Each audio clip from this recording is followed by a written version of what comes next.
이 학기에 들어와서 지혜로운 그리스도인의 삶이라고 하는 제목으로 말씀을 생각하는 가운데 있습니다.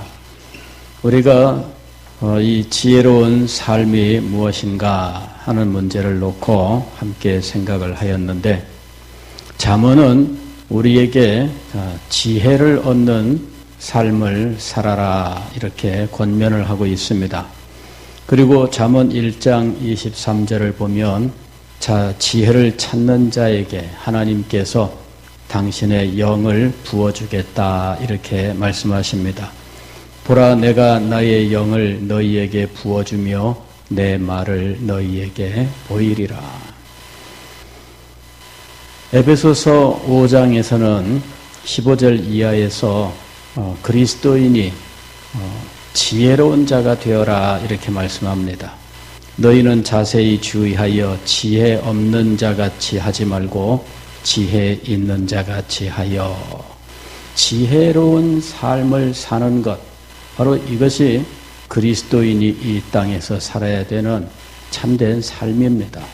그런데 이 지혜로운 삶을 성경은 무슨 삶이라고 말씀하느냐 하면 성령으로 충만한 삶이다 이렇게 가르치고 있습니다. 에베소서 5장 18절 말씀 보면 술 취하지 말라, 이는 방탕한 것이니 오직 성령으로 충만함을 받으라. 지혜로운 그리스도인은 성령의 충만함을 받는 사람들입니다. 지혜를 찾는 자는 하나님께서 잠언 1장 30절에서 23절에서 말씀하셨듯이 보라, 내가 나의 영을 너희에게 부어주며. 지혜를 구하는 자에게 하나님의 영을 부어줍니다. 지혜를 구하는 자에게 내 말을 너희에게 보이리라 하고 말씀을 하셨어요. 그런데 에베소서 5장에서는 우리로 하여금 지혜 있는 자 같이 살아라 하고 말씀하시면서 성령 충만에 대해서 권면하고 있는 겁니다. 즉, 지혜로운 그리스도인의 삶이란 성령으로 충만한 삶이다 라고 하는 것이죠. 그러면 이 성령 충만한 삶이란 도대체 무엇일까? 일반적으로 우리는 성령이라고 이야기하면 흔히들 어떤 능력 혹은 어떤 은사 이런 것들을 떠올리는 경향이 있습니다.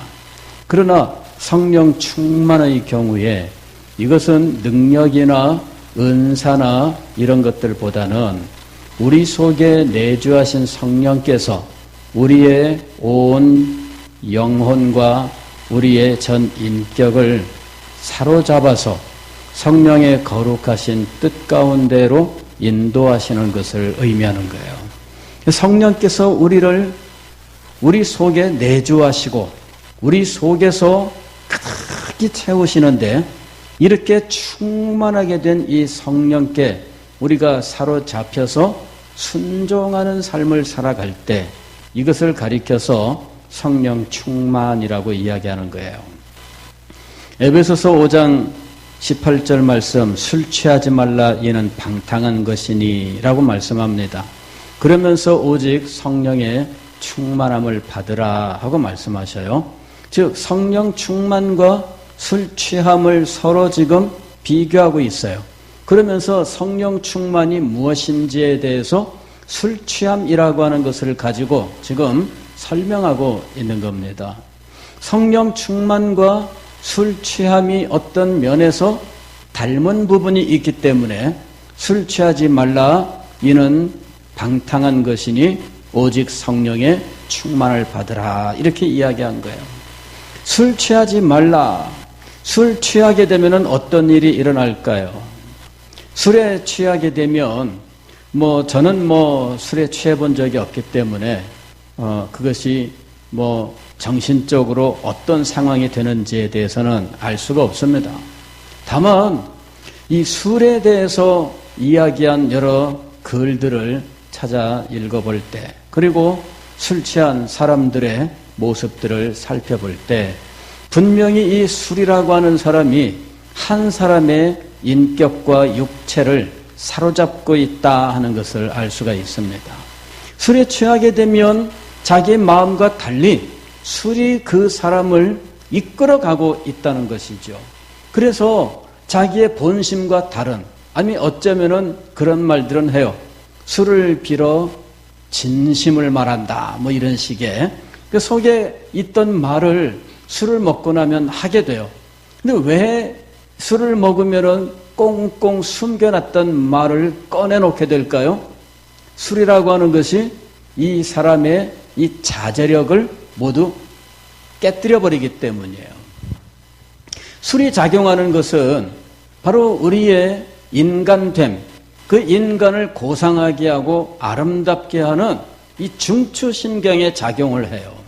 그래서 하등동물에게는 술을 이렇게 주어도 이것이 그렇게 영향을 미치지 않아요. 그러나 사람의 경우는 술을 먹게 되면 그의 이 훈련된 인격, 이 모든 것들이 다 무너져 내리는 거예요. 그러면서 술에 사로잡힌 행동이 나오는 것이죠. 여러분, 이게 바로 술 취함입니다. 여기 성령 충만이라고 하는 것은 무엇이냐면은 술 취함과 닮아 있는, 즉 성령께서 우리 속에서 우리의 마음과 우리의 생각을 장악하고 그것을 당신의 뜻으로 인도하는 것을 의미하는 거예요.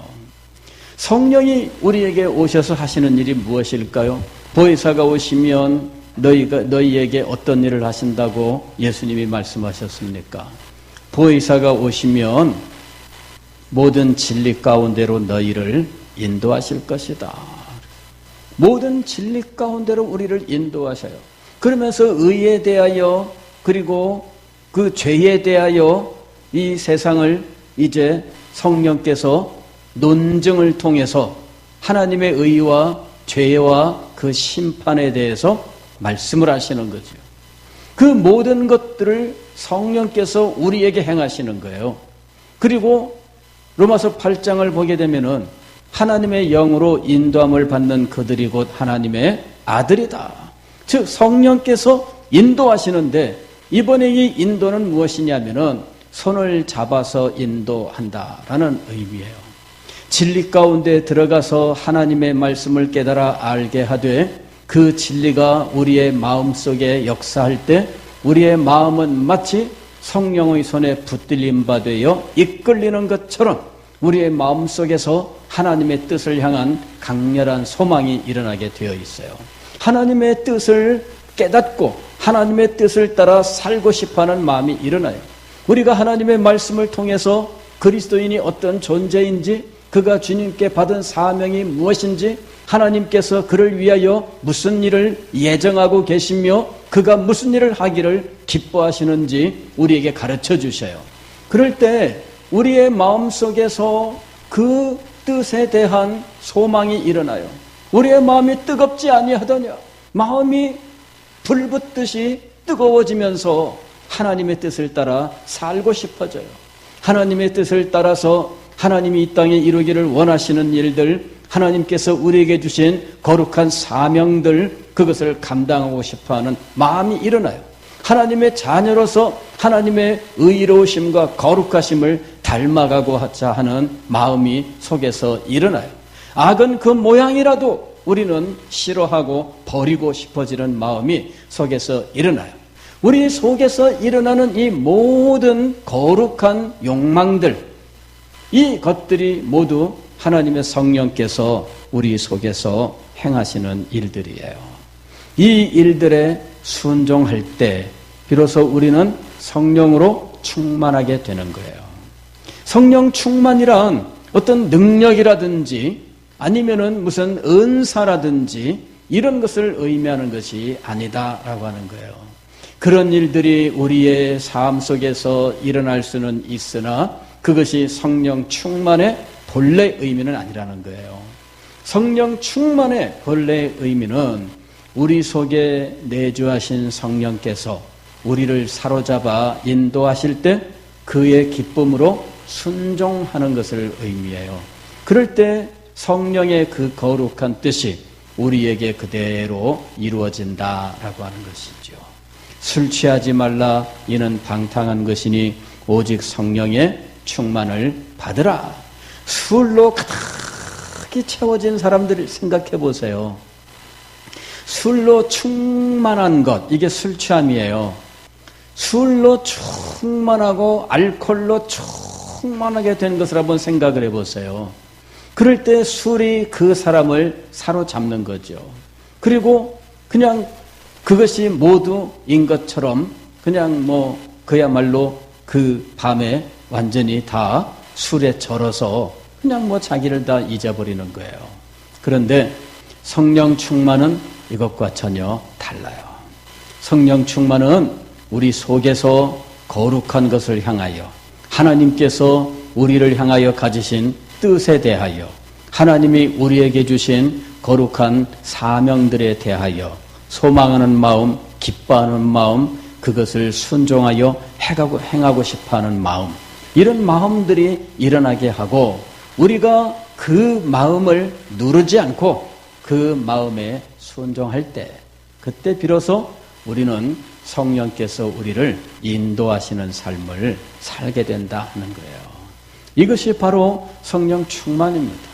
성령 충만한 상태에 있게 되면 그는 언제나 하나님께 대하여 아멘을 하는 사람이 되는 거예요. 언제나 하나님께 대하여 아멘입니다. 하나님께서 가르쳐 주시는 모든 것에 대하여 아멘입니다. 하나님의 뜻에 대하여 아멘입니다. 하나님께서 보여주시는 거룩한 비전에 대하여 아멘입니다. 우리가 이 세상에서 이루어야 될 일들에 대하여 아멘을 하면서 순종하는 거예요. 그러나 우리가 순종하지 않는다면 어떤 일들이 일어날까요? 오늘 우리가 읽은 성경 말씀은 바로 이것을 우리에게 경계하고 있는 겁니다. 하나님의 성령을 근심하게 하지 말라. 그 안에서 너희가 구원의 날까지 인치심을 받았느니라. 하나님의 성령을 근심하게 하지 말라. 성령을 근심하게 한다는 것은 무엇을 의미하느냐 하면 성령께서 이렇게 우리의 마음속에 진리의 깨달음도 주시고 하나님의 뜻에 대한 소원도 주시고 거룩한 사명을 향한 열정도 주셨는데 이 모든 것들에 대하여 우리가 어느 땐가 불순종하고 거역하는 일들을 행할 수가 있습니다. 그럴 때 우리 속에서 성령께서 어떤 모습을 보여주시느냐 하면 근심하시는 모습을 보여주시는 거예요. 이사야서 63장 10절 말씀을 보면 광야에서 이스라엘 백성들의 불순종의 모습들에 대해서 이렇게 말씀하십니다. 그들이 반역하여 주의 성령을 근심하게 하였으므로 그가 돌이켜 그들의 대적이 되사 친히 그들을 치셨더니. 광야에서 이스라엘 백성들의 삶의 모습을 한번 생각해 보세요. 제가 학생 시절에 성경을 읽으면서 이해할 수 없었던 것은 이스라엘 백성들의 모습이었어요.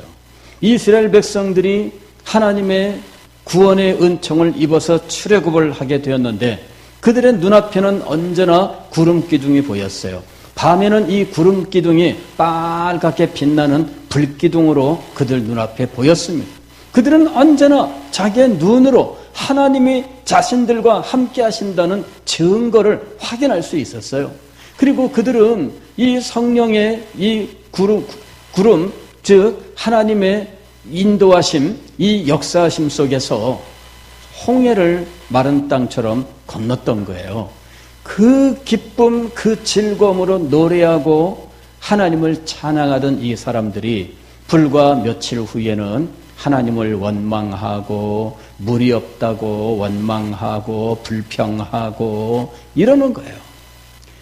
이 이스라엘 백성들은 하나님의 역사를 목격하고 그랬음에도 불구하고 조금만 어려워지면 그때마다 그야말로 원망과 불평으로 다시 이전으로 돌아가 버리는 거예요. 왜 그럴까? 제가 이해가 안 됐어요. 정말 이해가 안 된다. 왜 그렇게 조변석기하는 모습을 보여줄까? 왜 이 사람들은 하나님의 역사를 돌이키기만 하면 잊어버릴까? 이거 무슨 여러분들 왜 그런 거 있잖아요. 쉽게 잊어버리는 걸 뭐라 그래요? 쉽게 잊어버릴 때. 뭐, 예? 건망증. 그거 이제, 건망증은 좀 더 어려운 말이고요. 좀 더 쉬운 예를 들면은, 세대가리, 이런 그 속어가 있잖아요. 그죠? 세대가리, 잊어버려요. 여러분, 낚시를 해보세요. 낚시를 하게 되면, 물고기가 와서 이걸 이제 미끼를 물잖아요. 탁 쳤는데, 요행이 이 물고기가 도망갔습니다. 다시 미끼를 던지면 이 물고기가 와서 물을까요? 안 물을까요? 또 물어요. 아니, 조금 전에 그런 위험한 일을 겪었으면 안 올 법한데 미끼가 던져지면 어때요? 와서 또 물어요. 결국은 낚인다는 거죠. 여러분, 이게 바로 이스라엘 백성들의 상황이었어요. 그래서 제가 성경을 보면서 막 속상하고, 야, 이해가 안 된다. 어쩌면 이럴 수가 있을까? 그렇게 수없이 하나님께 원망하고 불평하고 뒤돌아서고, 또 하나님께서 이들을 또 책망하시고 막 이러는데, 그때뿐이에요. 하나님, 우리가 잘못했습니다. 근데 며칠 후에 다시 또 싹 변하는 거예요. 그래서 제가 그걸 이해를 못했어요. 정말 나라면 안 그럴 텐데, 그죠? 나라면 안 그럴 텐데. 신약성경을 읽으면서 제가 이해를 못했어요. 제자들 예수님과 함께하면서 얼마나 많은 일들을 목격하고 가르침을 받고 했는지, 그런데도 불구하고 예수님의 말씀을 제대로 깨닫지 못하죠. 그리고 결정적으로 예수님을 따라야 되는 순간에 다 도망가 버리고 만다는 거예요. 그걸 보면서 제가 이해를 못했어요. 이 사람들은 왜 이럴까? 제가 아직 인생을 몰라서 그랬습니다. 제가 회개합니다. 회개합니다. 인생을 몰랐어요. 그 뒤로 많은 세월을 지나가면서, 이스라엘 백성들 뭐라 할 거 아니다. 내가 똑같다. 이제 이런 마음을 갖게 되고요. 절실하게 깨달아요.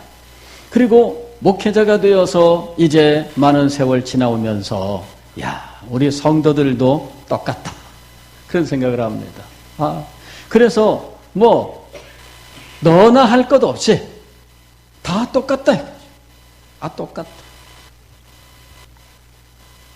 시편 78편 40절에 이 이스라엘 백성들의 이 상황을 또 이렇게 이야기해요. 저희가 광야에서 그를 반항하며 사망에서 그를 슬프게 함이 몇 번인고. 이스라엘 백성들이 성령을 근심하게 하였다 그러는데, 사실 그것은 하나님을 근심하게 한 거예요. 여러분들도 자녀들에 대해서 근심하는 일들이 있죠. 여러분이 자녀들에 대하여 근심하는 것은 도대체 언제입니까? 부모님의 뜻과 부모님의 기대와 부모님의 바람이 있어요. 그런데 자녀가 아랑곳하지 않고 마음대로 가. 부모님이 근심하고 걱정하고 슬퍼해요. 그런데 바로 그와 똑같은 일이 그리스도인을 향하여 성령께서 행하신다고 말씀하시는 거예요. 하나님의 성령을 근심하게 하지 말라. 성령을 근심하게 하는 것은 지혜로운 사람의 모습이 아닙니다. 그죠? 자녀들 입장에서도 한번 생각을 해보세요. 부모님의 뜻을 외면하고 자기 마음대로 살아가면서 부모에게 걱정을 끼치고 근심하게 하고 슬퍼하게 하는 자식이라면 그 자식이 지혜로운 자식일까? 그죠? 지혜로운 자식이 아닙니다. 성령을 근심하게 하는 것은 지혜로운 자의 모습이 아닙니다. 이는 그리스도인으로서 어리석은 자의 모습이에요. 우리가 지혜로운 그리스도인이 되기 위하여 어떤 사람이 되어야 마땅하겠습니까? 성령 충만한 사람이 되고 성령을 근심하게 하는 사람이 되어서는 안 되겠다는 거예요. 성령을 근심하게 하는 우리의 모습을 한번 생각을 해보십시오. 우리 자신들이 근심하고 염려하고 두려워하는 것들, 사실 다 성령을 근심하게 하는 일들이에요. 우리들도 살다 보면 그런 마음 들잖아요. 아우, 이러다가 내가 하나님 앞에 벌 받을 것 같아. 이런 마음이 드는 순간들이 있죠. 예, 순종하지 않고 자기 멋대로 살아갈 때 우리의 마음속에 이러다가 내가 벌 받지 않을까 이런 마음 들죠. 기도 생활을 해야 되는데 기도 생활 안 할 때 마음속에 불안한 마음이 들지요. 사실은 성령께서 근심하고 계시는 증거예요. 우리들도 알아요.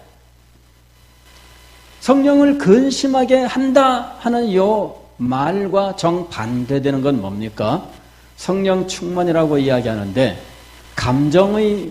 감정이라고 하는 면에서 이것을 표현해 본다면은 성령을 기쁘시게 함이에요. 성령을 기쁘시게 함. 다시 말씀을 드리면은 성령 충만은 무엇인가? 성령을 기쁘시게 하는 거예요. 성령을 근심하게 하는 것은 성령 충만을 가로막는 것이에요. 성령 충만의 반대예요. 성령을 기쁘시게 하는 것이 성령 충만입니다. 이것이 바로 지혜로운 사람의 모습이에요. 여러분이 성령을 기쁘시게 하기 위하여 어떻게 하는 것이 마땅하겠습니까? 우리들은 웬만한 것들에 대해서 답을 다 알고 있어요. 다만 순종하지 않을 뿐이죠. 이게 바로 성령을 근심하게 하는 일들입니다. 오늘 이 밤에 성령을 근심하게 하는 자신의 모습을 한번 돌아보시고, 주님, 제가 성령을 근심케 하였습니다. 용서해 주십시오. 제가 이제부터는 성령을 기쁘시게 하는 성령 충만한 삶을 살겠습니다. 기도하시고 성령 충만케 되는 귀한 밤이 될 수 있기를 주의 이름으로 축복합니다.